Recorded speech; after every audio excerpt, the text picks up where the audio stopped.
আমার মনে হচ্ছে সে আমাকে ভালোবাসে। আমার মনে হচ্ছে বাবা আসছে। আমার মনে হচ্ছে একটা বাচ্চা কান্না করছে। এই যে মনে হচ্ছে এরকম সেন্টেন্স আমরা দৈনন্দিন জীবনে অনেক ব্যবহার করে থাকি। তো মনে হচ্ছে ইংরেজি হচ্ছে ইট সাউন্ডস গুড। এরকম সেন্টেন্স ইট সাউন্ডস গুড দিয়ে আমরা মনে হচ্ছে অনেক বাক্য তৈরি করতে পারি। যেমন আমার মনে হচ্ছে বাবা আসছে।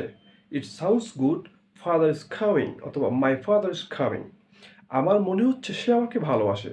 It sounds good she loves me.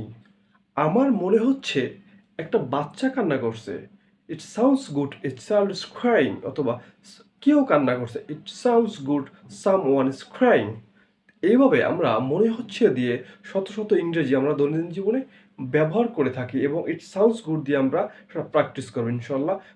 আমার মনে হচ্ছে দিয়ে যত বাক্য আছে পৃথিবীতে সবই শুধু এই টেকনিকটা ফলো করেই আমরা তৈরি করতে পারবো। তো সুতরাং আশা করছি তোমরা উপকৃত হয়েছো। তো ভালো থাকবা, সুস্থ থাকবা।